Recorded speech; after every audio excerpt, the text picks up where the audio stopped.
Hello, hello. I hope you're having an amazing day, an amazing short week.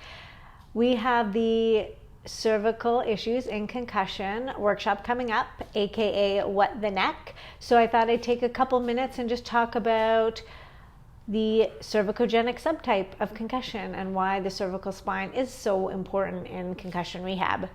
Now, if you're familiar with concussion, if you've done any of my previous free workshops, we have reviewed the different concussion subtypes.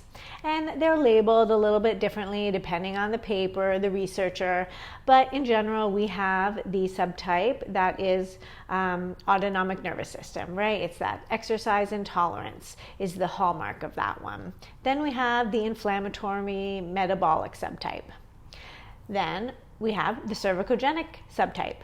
The topic of the workshop, the topic of this little video.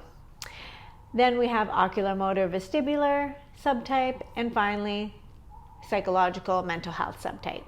And your patient might have one of these, your patient might have all of these.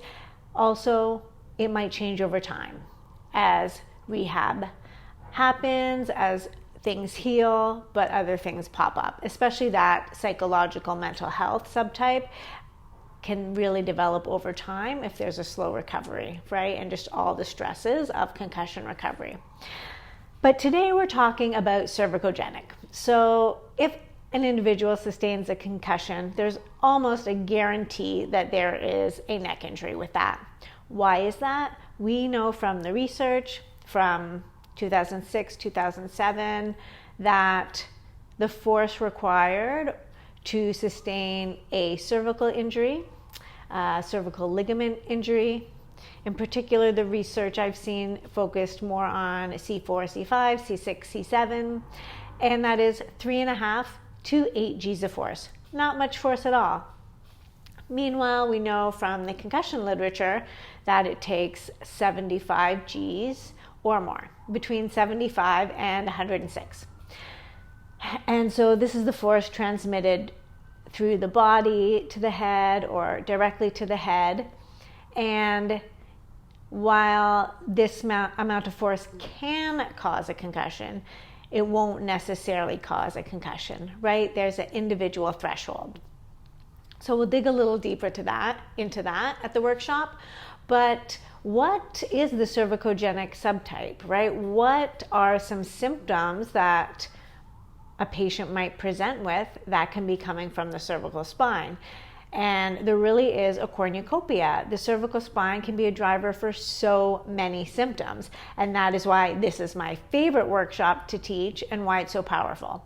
So, of course, neck pain, headaches, but also blurred vision, trouble reading, fatigue when reading, eye pain, also positional sense, right? Being aware of where the head is in space, dizziness, and even some symptoms such as tinnitus or ringing in the ears can be driven by the cervical spine.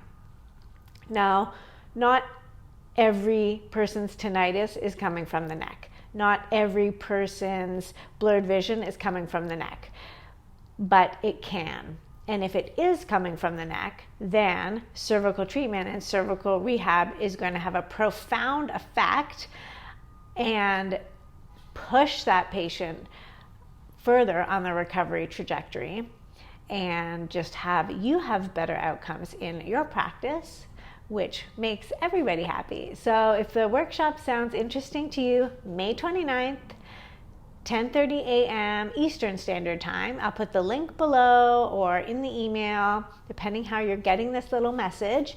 And if you have any questions, shoot me an email.